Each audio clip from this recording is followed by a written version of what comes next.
I'm Eric Loy, and welcome to Eric Loy Interviews. On this podcast, we talk with folks from the VTuber community on their channels, their talents, their stories, where they come from, and their plans for the future. Mikan Pachi is here. Hello. Hello. Hey, please introduce yourself to everybody.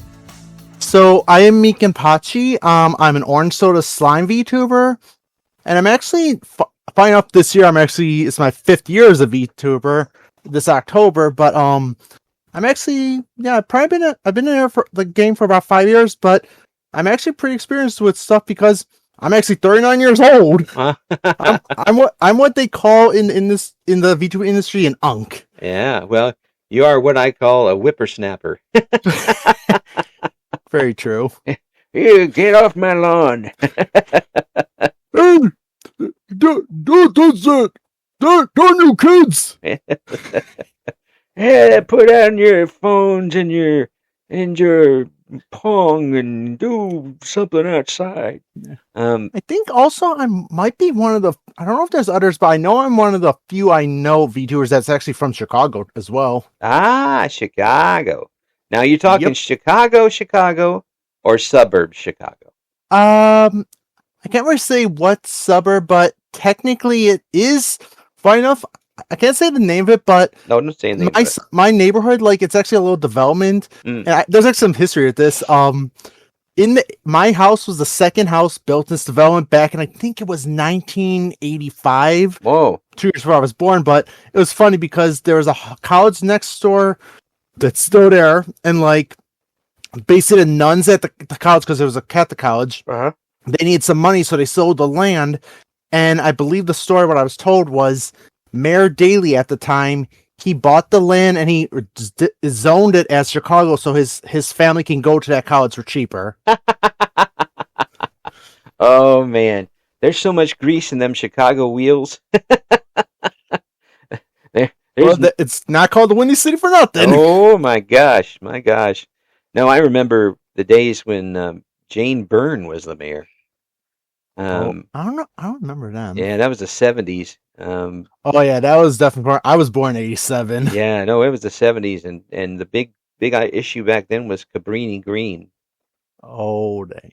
Yeah, she said Cabrini Green was perfectly suitable to live in, and she stayed a night in it.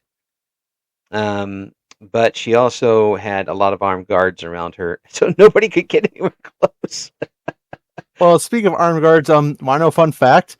My dad actually, he's a retired Chicago police officer, but he used to be I think he was like a beat cop, and he actually used to patrol the Robert Taylor homes. Oh, Jiminy Christmas! Yeah, so he's seen some stuff. And some of those folks end up down here in Danville. Oh wow! Yeah, we thank you for the exports, and please take them back. Yes, yeah, Danville's got some things not in their corner right now, and that's one of them. So what got you started with the VTubing in the first place? So it's actually a funny story. I actually told this on my Twitter about, I think it was last month, the full story, but originally, I want to say back in 2019, I was just watching a lot of streams on Twitch, and what happened was some of the streams I was actually watching the Elder Scrolls Online streams, and they had a stream team, the official stream team and everything, and they were like, hey, you should start streaming. I'm like, nah, I don't really want to. I just want to watch it. And they kept kind of pushing me. And so I was like, okay, I'll stream. So I eventually became a streamer doing IRL streams, but there was a whole situation where they technically set me up for failure, using me as a scapegoat, and kind of canceled me over just to hide their own toxicity. And this was revealed later. But over the time, I eventually was like, I want to still stream, but I don't want to deal with this happening anymore. So eventually I found VTubing, probably not before the whole Hololive big boom. I think it was actually a VTuber. It was actually a big VTuber named Project Melody I found out about. Yeah. Can't really go into that, but I found out about them, and then I was watching another streamer, which she hasn't streamed in a while, but she's very nice. Her name is Alochi, and I actually was watching her, and she was explaining how VTubers are and stuff. I'm like, this is pretty cool. Yeah. And she said, why don't you try becoming one? So I was like, what if I do like an orange Kirby And she goes, you might not want to do it because like Nintendo would be like, oh, someone's using content, let's send the ninja lawyers. Oh, yes. So eventually she suggested, why not a slime? So I was like, And I was like, wait, what about a slime? And because I like orange soda, because that's my favorite drink, but also as a kid in the 90s, I used to watch Keenan Kel. It's who loves orange soda? Like that. Yes. So I told her, what about an orange slime soda? Or orange soda slime. And another streamer, which they were my artists. They made my original PNG before I even commissioned them. They were in the chat when I was talking to Loshi, and they were like, "Oh, it's a good idea." And they had finished a concept sketch before I even commissioned them. So that was my 1.0 was an orange soda slime. Oh, wow! So you were in the right place at the right time for that. Yeah. Yeah, that's cool. So when you got started and got the equipment to go, and you got your model set up, and turned on the microphone, was it frightening? Were you settled in the bird seat pretty good, or what? Well, let's see. Are you saying like as a streamer first or as a VTuber first? As a VTuber first, because this was different. First, I had a few people that stayed behind from my old followers because, like I said, with the whole thing with the Outer Scrolls, like a lot of my followers, they still were following me, but they just abandoned me because that's what sister. But I had new people, and at first it was very slow. In fact, for the first like 2.5 years, it was slow, but like I just kept going. I just like kept chatting and like just chatting, like having fun. And like there were so many people saying like, "Oh, you need to stream like the newest game," and like I was getting like messages like across the board saying like, "Oh, you need to network, you need to like promote yourself, you need to do the newest game, you need to stream you want," and it was all over the place. So I had to eventually find my own thing. Mm-hmm. So one of the things that's unique about me that I consider myself a quote unquote unicorn is almost every streamer has like a rule saying no self promo. Right. The reason why I'm a unicorn, I consider, is I am probably the only VTuber, only streamer on Twitch and social media internet. Not only do I allow people to self promo in my channel, I encourage them to, because my community is so small. Like I maybe like average like probably 5 or 7 viewers after all this years, but I like having the small viewership and like because like everyone that comes into my channel, I know like almost every name by memory who comes there because there's so few people, but I'd like to know what they're up to, like how they're doing. Like if I see someone that hasn't been there in a while, I get excited to see them. Mm-hmm. Yeah, it's being able to keep that close knit community. Yeah, that's exactly right. That close knit community, and I see people with larger groups who have to kind of change how they do things because they can't be as personal with their audience, and sometimes it works for the better, and by then usually they're pretty popular, so they can hang around with it. But you kind of get the feeling that they've lost a little bit of connection because of how big they've gotten. There's actually two big streamers. One of them, my friend. The other one is actually my Kami Oshi. I believe you've heard that term before. Mm-hmm. Yeah.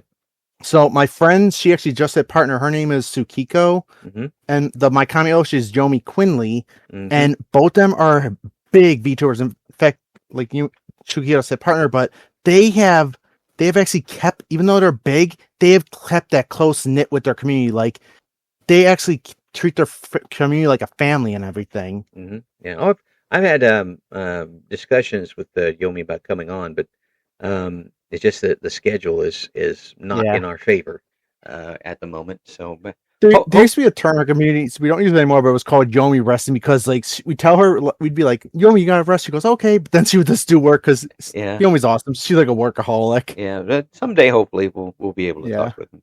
So was it when you came back as a Mikan, and you started as a VTuber, what was the difference for you doing that as opposed to the live cam? How different a situation was it for you? So one thing I did notice when I was doing with my camera, because my camera I was using, even the one I have now, is like I think it was like a $15 camera I got from CVS, like and everything. Right. But so it was really low quality. But something about VTubing that's different from the IRL stream was IRL streams, like viewers, like if they see it like you're depressed or upset, which I had a lot of depression, they see that and they're like, oh, this is negative vibes, I want to stay away. But as a VTuber, they don't see your face. They see like the cute character in front of you. They're like, oh, this is cool. Oh, yeah. Yeah, that's cool. And more people vibed with that because they couldn't see me behind there.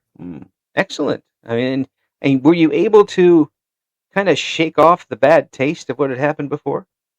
Oh, yeah. Yeah. Oh, I'm sorry. I'm hearing about myself, but yeah. No, that's perfectly fine. There's been, it's like over probably the past 2.5 years, like I was able to find a lot more information like that I didn't know back then in 2020, but I know now that I did nothing wrong. Like it was, like I said, I even found out from one former member of the team that he stayed neutral. He told me like, hey, you did nothing wrong. They were actually using you to like as a scapegoat to hide their toxicity, but it was crazy. He even told me when he left the team, they tried doxing him. Yeah. So I know like, oh, I did nothing wrong. Yeah. And hopefully time, gets that further, I'm already further healed, away trust from me. you. Yeah. So you don't even have to. Yeah. In fact, it was kind of a blessing because like I've made so many friends and connections as a VTuber. Yeah. Like my head mod, me and him are like ride or die. He's even said like, he even told me the words. He said like, if I were ever to die, he would go to the afterlife himself to drag me back. You've got a stream. Yeah. And that's also another thing. He's also a VTuber too, but he streams on YouTube. But me and him have also a vow between us that we've all said if we ever get big, we don't pull up the ladder behind us. We are throwing the rope ladder down so others can come up. Because in his words, he does not want to make that climb up the peak by himself. Well, I mean, there's really no sense in VTubers not supporting other VTubers. I mean, there's always personality clashes and things that happen and people not doing the right thing for other people, but there is no real competition for an audience at the moment because the audience is still very fluid and there's still so many people that haven't discovered VTubing yet. Exactly. So you're not cutting up a pie. There's no pie to cut. It's just bring in the people now. Exactly. Yeah. And kind of like what I said earlier with how I encourage you to self-promote my channel. That's another thing. I don't see other streamers and VTubers as competition. I see them either as like, the way I see it's kind of a weird idea, but I see them as like friends I just haven't made friends with yet. Yeah. Like I see them as like strangers I haven't become friends with. That's how I see them. Yeah. Like I don't see anyone as competition. Yeah. Now, when I was doing the radio stuff, if somebody from another radio station came on and said, we do a better job over on K97, that sort of thing, they're like, yeah, well, bad word, and hang up on them. Yeah. You don't really want that sort of thing. But then that's a different thing. It's a competition between radio stations. That in radio, we were splitting up a finite audience that, we had to get a certain percentage in order to get our money. Exactly, because it was like, it was like different stations and they only had a certain range on antennas, right? Right. And we used to get ratings based on the percentage of audience you had. Exactly. In our area, Champaign Urbana, where I was first in radio, if we had a 10 share, I was 10% of the audience, you're probably in first. Nice. And that happened a few times for my station. And there were a few times when we dipped a little bit, but there's reasons behind that sort of thing. But if the higher you got rated, the more national money you got for advertisement. So and I remember, go ahead.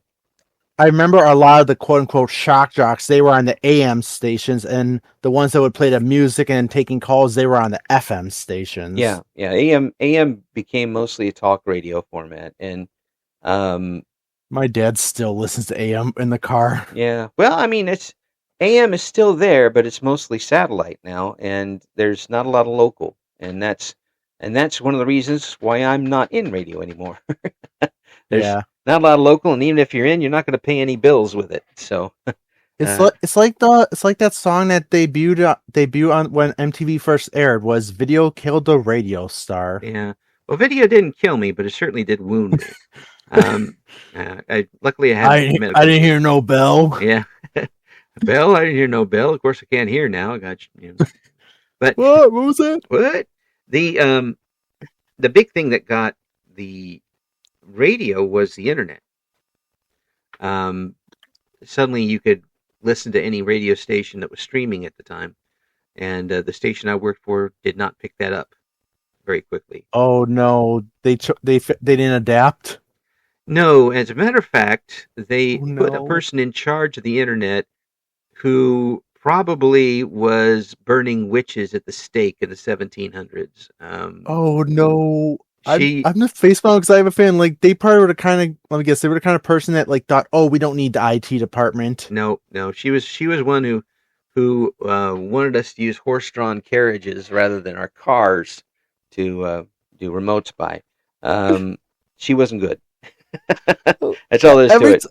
Every time I hear horse throwing cars, I think of that Ron Williams stand-up quote. Yes. He was like, "If you're ever in Amish country, and you see a guy with his hand up a horse's butt, that's a mechanic." Yeah, he's really good. Ron Williams was such a good comedian. Yeah, and we this little side story with this. We had a local football rivalry game that was coming up, high school football. It was a Friday night, but unfortunately the University of Illinois was doing stuff, so we couldn't run the game.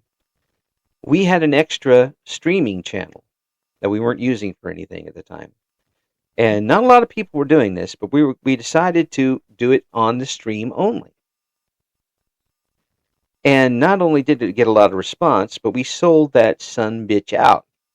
Nice. With readers, not even taped commercials, because we couldn't play it at the time. They were 30-second reader commercials. Sold it out. It was a great game. And that was the last we ever did with it because they named that person in charge of the computer stuff for the whole company. Oh, I was about to ask, like, how did the Crypt Keeper enjoy that?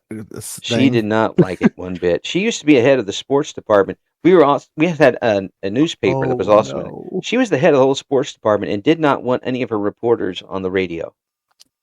Oh no! Which is so stupid.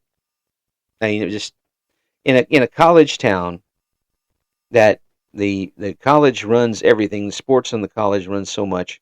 You want to get that publicity as much as possible, but she I mean, like even in the 50s and the 60s, like radio was important for the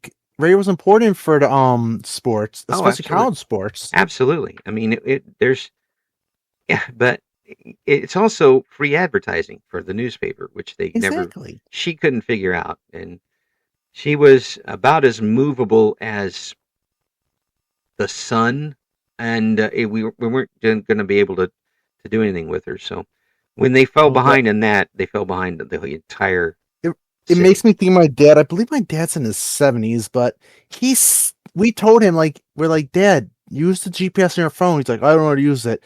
He still goes like the MapQuest or wherever site he goes and prints out maps when he's going places. Yeah, I do that.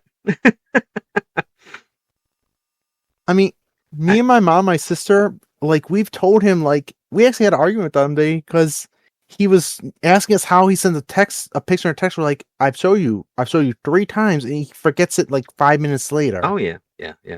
I would still print out the instructions because of an incident we had with the GPS in North Carolina, where the GPS did not know there had been a rock slide. Oh, that might have been. Was that early GPS? Yeah, pretty early. Yeah. And luckily nowadays they actually say, like, if there's like traffic delays or stuff like that. They didn't this time, and we ended up going through the entire Smoky Mountains. Oh no! Yeah, I've been there before. It's beautiful, but there's a long time. It's got a nice scenic drive. Yeah, but there's a long time between civilization. Fair. And we pulled up. As long as you don't hear bang, bang, bang, bang, bang, bang. That's it. We pulled up to I finally saw a gas station, which had taken us forever.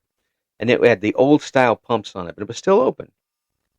So I pulled up to the gas station. My wife's with me, and there's nobody there, but it's open. And I look over and I see a desk in the window, and a head pops up from the desk. Oh no. And I'm like, okay, that's a different looking fellow. And then another head pops up from the desk, and it looks like the same guy. Oh no. I'm like, yeah, we're going. Just we turn around the bend, and there was a big giant town around the bend. I'm like, oh, good, thank you, civilization. Thank God. I we're was about to say, when you start hearing the banjo playing, that's when you get the hell out of there. oh no, no, I don't think we even got to that at that point. It was just, no, really creeped out. Let's go to the next thing. And Yeah. luckily we got there okay. But yeah, I don't trust GPS for that, and plus I don't like it when he yells at me. Oh yeah. Turn There was actually, speaking of yelling, there was actually this. There was I forgot it was this one of the first GPS they had. I forgot what it was called, but it was the one where it talked to you, like Yeah. we could like download voice, like you download Homer Simpson voice pack and Yes. stuff like that. Yes. There was it? Yes, they did. I remember that. Yeah. I remember there was one they actually had to pull, like one of the voice packs they had to pull from market. It was a voice pack that was GLaDOS from the game Portal. Oh, But the way they basically program it purposely tried to get people in accidents where it'd be like, you have to turn. Okay, now you have to turn. It's like it tells you to turn, as it says you must turn left and turn right in 2 seconds. yeah. It's like, look, Yeah, and like, yeah, they had to pull because it was just like, because GLaDOS in the game is an AI that's like murderous and trying to kill people. So the person that made it for this GPS purposely made it that would wait until the very last millisecond to tell you to turn, and like it would just cause accidents. Oh yeah, yeah. I was on a trip with a pro wrestling group I was doing commentary for. We were heading to the other side of the state, in the western part of Illinois, which is a long drive, and Yep. and he had the GPS on it, and it downloaded an Al Pacino voice. Oh my God, that sounds hilarious. So every time something happened, we got cussed out by Al Pacino.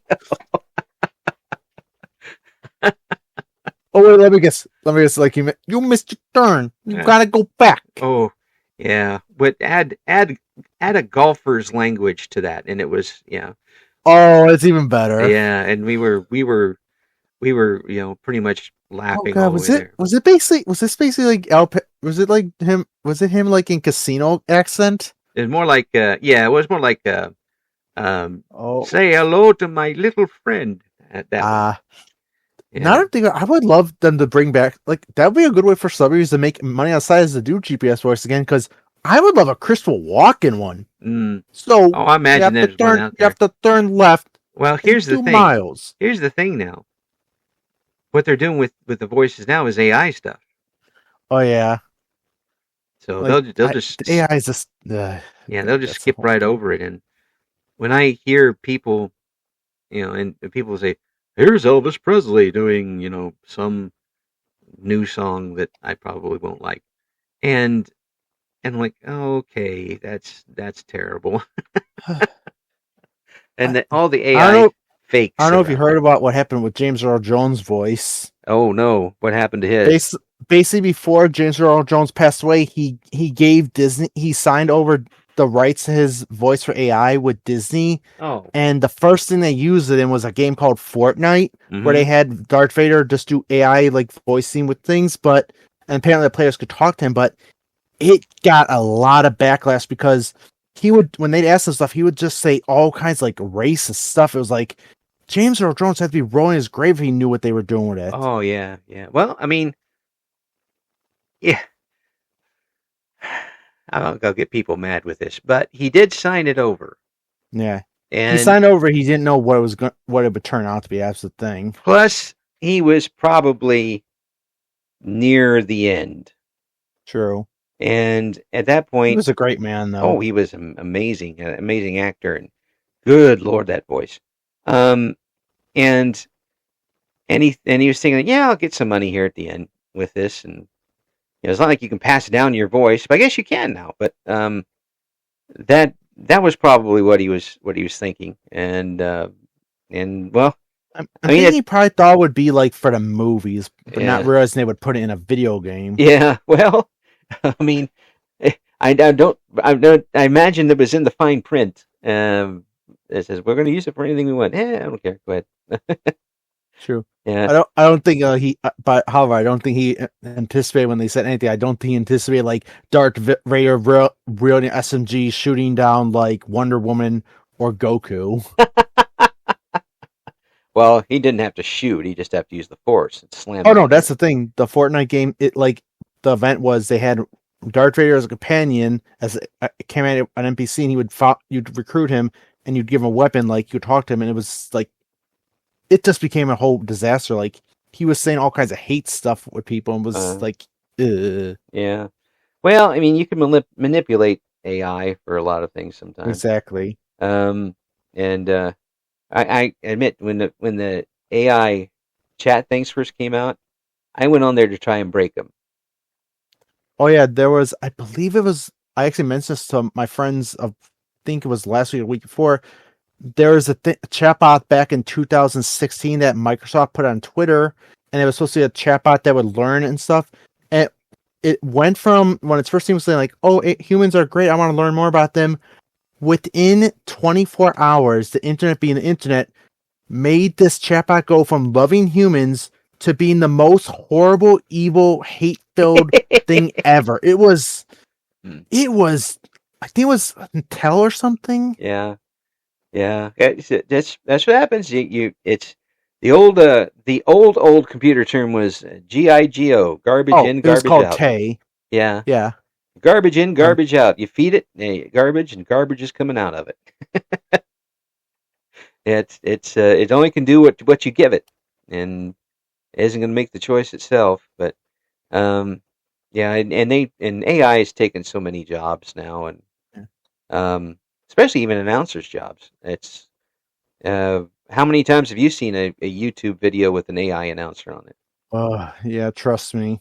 Yeah. There's I'm like, oh, it's a cool video. I'm watching that. Yeah. I'm halfway through. I'm like, wait a minute. Oh, dang, it's AI, and I have to turn off. Yeah. There was a quote I love from IBM from 1979. Yeah. A computer can never be held accountable. Therefore, a computer must never make a management decision. Yeah. Yeah. And that's what they're using it for now. That's for sure. Yep. Yeah. Middle management right now, but soon they'll take over. Exactly. And by then, I'll be 80. I won't care. I'll have sold my voice to Disney. Oh no! Well, if you do that, you're going to probably get like $5 because they got no money right now. That's okay. That's when I was in radio. $5 would get you. Would get me enough food for a week, and I would do practically any commercial you handed me for $5. Yeah, but what if they hand you $5 in Mickey dollars from the 80s and 90s? We do for anything. I would do one of those announcements for used cheese sandwich. You do it for a Klondike bar. Well, yeah, I like Klondike bars, but yeah, we were very cheap. Fair. So, were you able to use a lot of the equipment that you used before when you came back to streaming as a VTuber? So when I came as a VTuber, I was what was called a PNG model, where it was just, or PNG tuber, where it's just like two PNGs, like one with my mouth open, one with it closed, and I think I also had a blink animation too. But what that one would do is every time I talk, the model, like their mouth would just be open as long as their sound, but then when I stopped talking, it would close. And eventually I had that on for about I want to say a year and a half. But then my other friend, my friend Alice S. Slime VT, she entered a giveaway, and it was for a free live D2 model. And live D1s are the ones that are rigged where if you move, it moves with you. Right. And she entered a giveaway, and she already had one. So she said, hey, do you want it? I want it. I'm like, sure. So I got the model I have now made by them. Yeah. But it was the model with the layers, but not rigged. So I had to find someone to rig it. And that one, I found someone that was doing a sale. And I said, hey, I'd like to pay for you I'd like to commission you to rig it. And they looked at it and they go, oh, this actually only a few layers. I'd feel bad charging you. So they charged me less than their sale price. So I only paid $80 because the only thing on my model that's rigged is my head. That's it. But so I had, as a PNG tuber, I had a thing, I think it was called not Venmo, VenTuber. I forgot the wrong, but I had that, and I just had that my OBS for streaming, and then I had my headset microphone, and my camera, and that's all I had. And as I've gone along, I've still got this. I still got the same camera, that the $50 one, but I've gotten a better headset.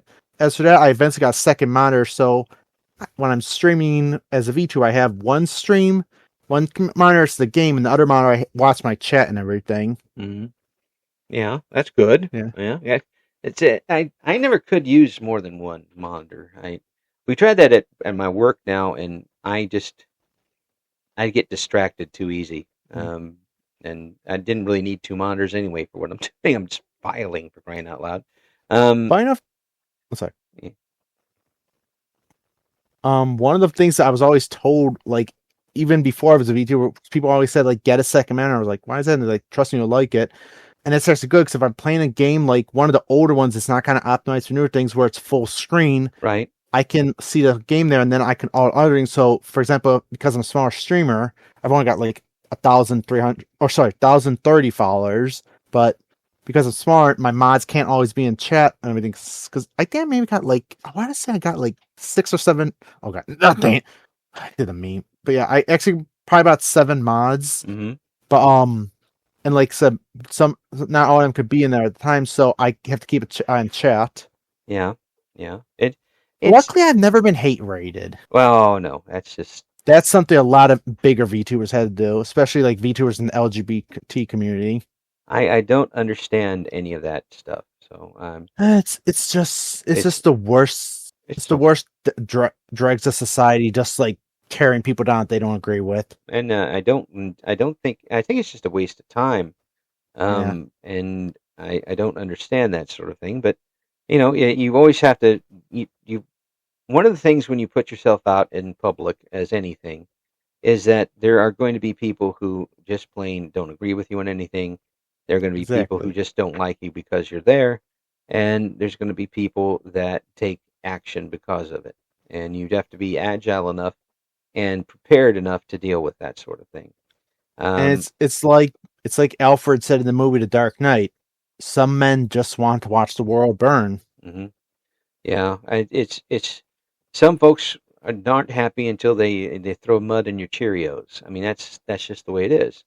And some people just never could be happy. They just are permanently like in foul moods, and like just the sight of other people happy enrages them, and they just don't want to see happiness. They just want to see other people suffer because they suffer. Yeah. Now that doesn't mean that everybody's opinion is correct or anything like that. And if somebody is really way off the rails, Oh yeah, that's true. But there's certain limits to everything. But I can speak from experience that it just doesn't get anywhere, and it just roils things up and makes things worse. And you don't change anybody's mind. Exactly. And people who do this sort of thing, and keep going until they finally get some sort of resolution, they think they've done something when they haven't. Exactly. And they can now go back to their lives thinking that they've saved the world, when in reality they just railed on a VTuber. They think they're the hero. They think they're the main character, but they don't understand they are being the villains in this case. Even that, even if they're doing it for the right reasons, and there's some reasons, but there's just a limited amount you're going to get back that's effective to do anything. Exactly. They could be doing it for the right reason, but they got the right intentions, but the wrong methods. Yeah.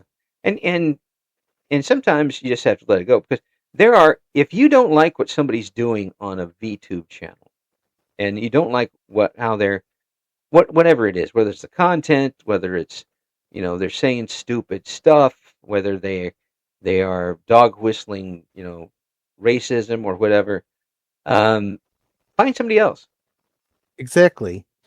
And what a lot of these people on social media and Twitch and stuff don't understand, if you don't like something, there's always the mute or the block button. You don't have to engage and don't have to argue about it. Yeah. If something upsets you, just block it and move on. Yeah. You don't have to make things worse. You don't have to leave a By pipe just bomb. arguing about it, you're just going to make it more. Just going to make yourself more aggressive. Yeah. And when, say, there's an established streamer, I can think of a couple off the top of my head, but I will not mention them.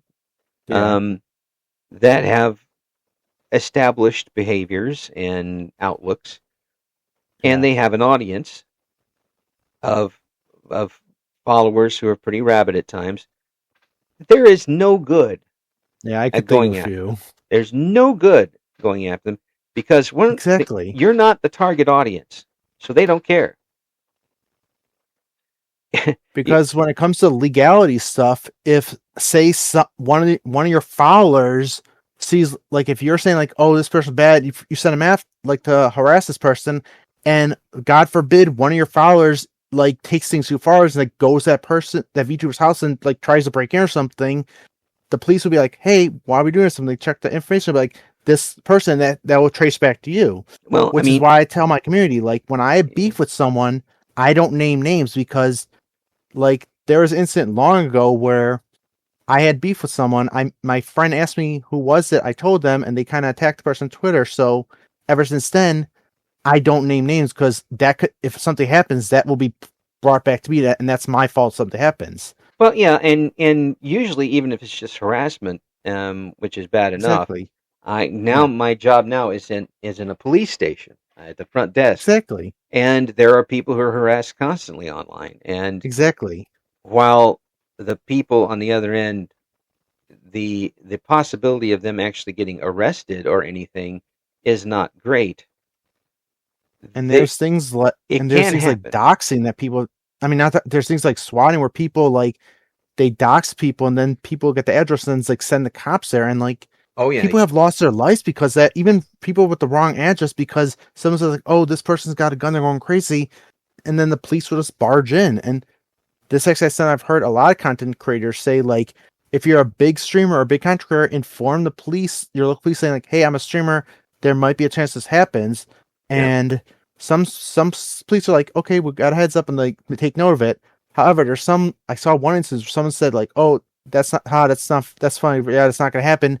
And it did happen when they actually did it. Went to that streamer's house. Luckily, no one was injured, but they did kick down the door because they thought it was happening. But they ignored that streamer's request. Yeah, yeah, but it will be written down in most and sometimes it just gets missed because there's a lot of things that happen Yeah. in some of these neighborhoods. But Luckily, my neighborhood, I'm pretty safe, because I actually had a clip. I clipped this myself, but one of my streams, when someone did come into, it was actually one of my ex coworkers that came into my chat trying to dox me, but luckily my my bots caught, like my security bots caught him before he said anything. But he tried to dox me, and I made a thing saying like, if anyone ever tries to start something to me, trying to come after me in my neighborhood, I'm not scary, because, and this is true, my entire neighborhood, my development is either active or retired Chicago Police Department, Chicago Fire Department, Chicago EMTs, or military, mostly Marines. Not a single house in my neighborhood, my development, is not one of those, either active or retired, of those four. yeah, And I've said, someone trying to come into my neighborhood to start shit is basically pissing on a hornet's nest. yeah, it's not a good idea. It's not a good idea. Yeah. And here's another thing, folks. There are such things as subpoenas and search warrants. Exactly. And the companies that you go through are subject to those. And a Yahoo, a Facebook, a Twitter, a Blue Sky, a YouTube, Instagram, TikTok are all under those things. If they get court order from any judge in Podunk, Louisiana, they have to give up all the information on that account. And that will be traced back to you. I've seen it. Yep. And there's really like no anonymity on the internet anymore. Like, it can be traced easily. Yeah, and especially IPs. It might like take a little while. It might take a little while, but it will come back to you. So you're not getting away scot-free by doing that, and you could really face some real time. And plus, the financial when you get sued Exactly. will put you in the hole forever as far as that goes. It's just And not worth it. sorry. It's not worth it. It's not worth the effort. And I'm a firm believer in karma. Oh, hiccup. Because like I believe like if you do bad stuff will happen to you eventually. If you do good stuff. And going back to the original thing about me being a VTuber, the past 12 months have been crazy for me. It's like the past 12 months, all the good karma I've done in my life, because like I'm always like I was put for years. Even nowadays I put myself before. I'm sorry.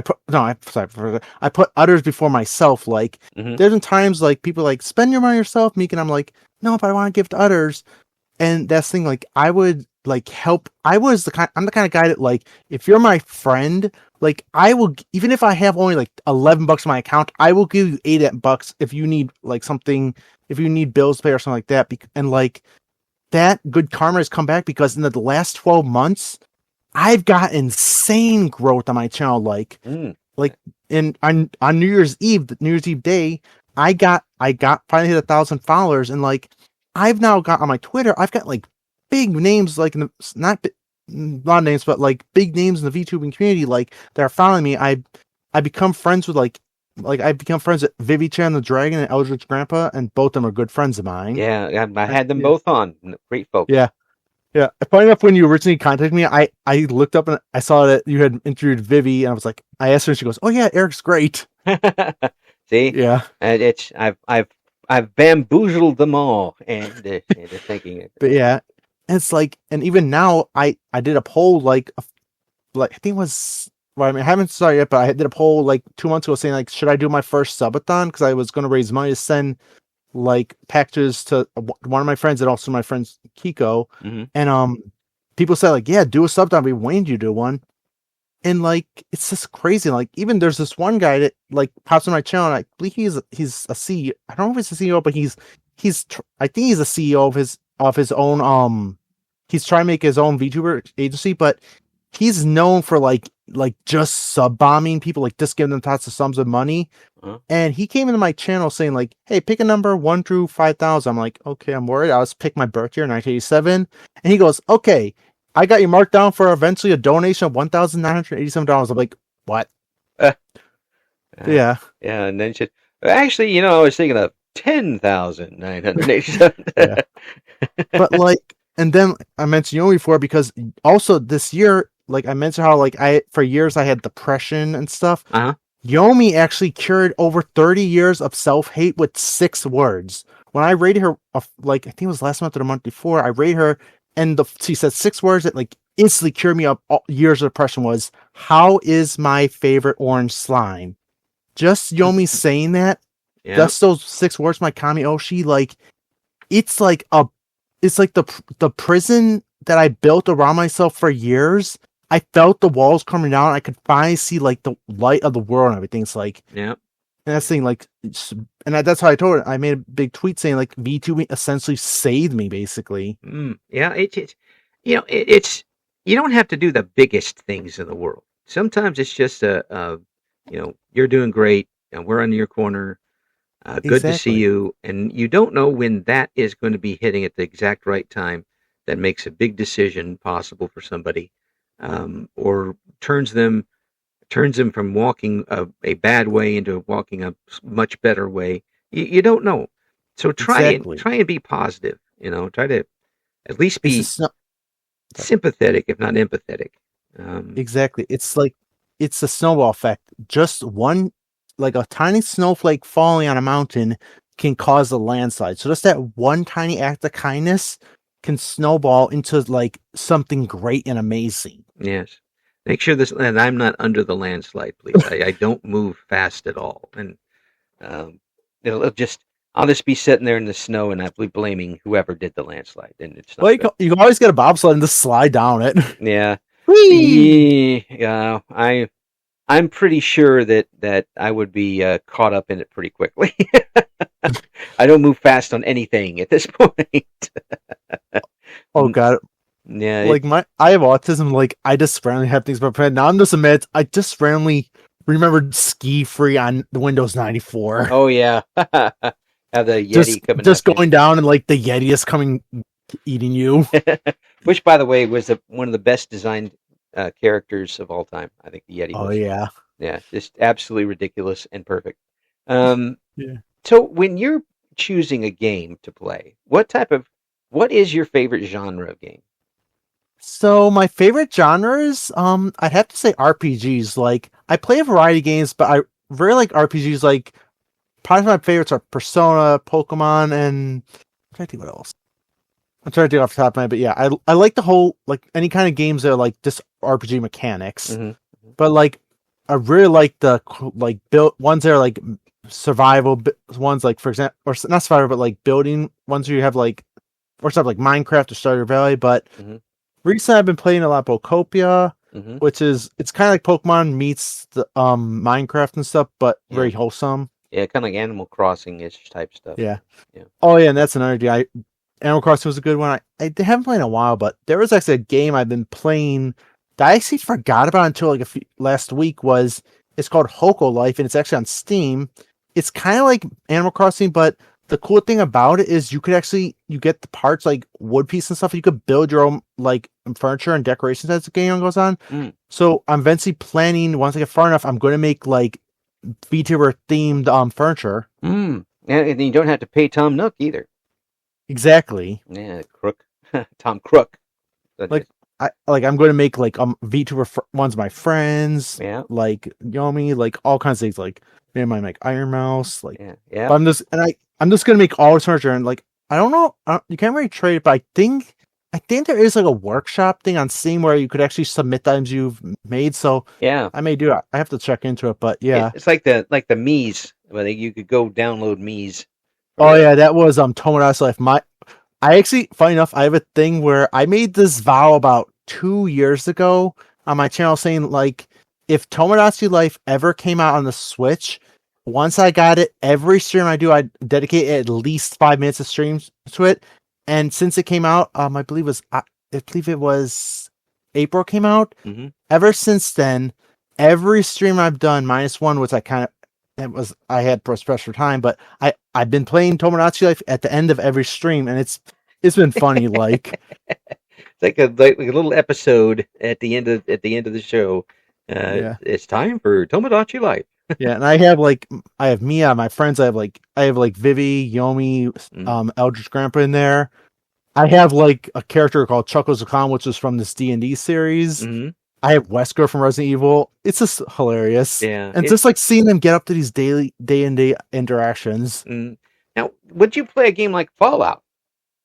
Oh, funny enough, for a while, I was hugely in the Fallout 76. Like, I was like, funny enough, like my med mod had to not ban me on channel, but like bar me from streaming Fallout 76 this year because like I was streaming so much in 2025 that my community was like, they're like, Mikan, play something else. Yeah. Yeah.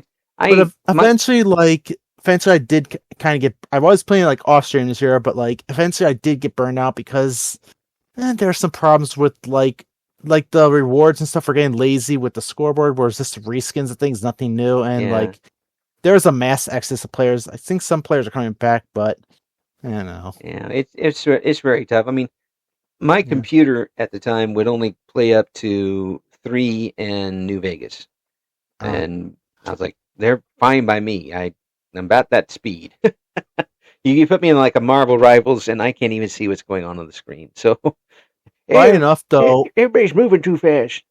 Funny enough, though, in Fallout 76, I wear power armor, and my power armor is like a bright pink, like Valentine's Day one.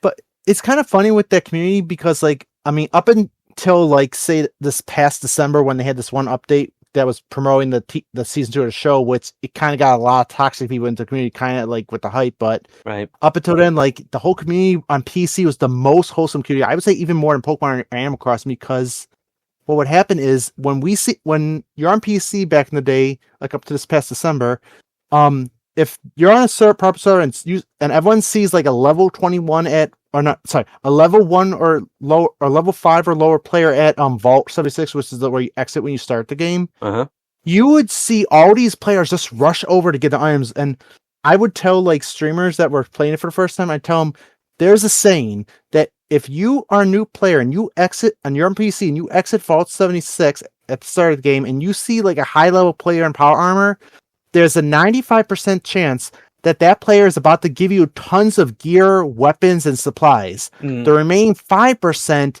is that they're waiting for their friend to give them gear, weapons, supplies. That's right.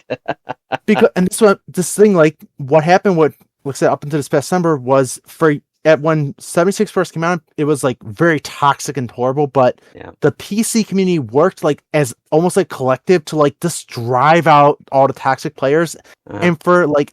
I would say for about from 2023 to last year, there was no toxicity or at least in PC, like it's just everyone friendly. Like new players, when they come in, we just give them items. Like we'd help each other. Yeah. And it was such a wholesome community. It was. You say it was.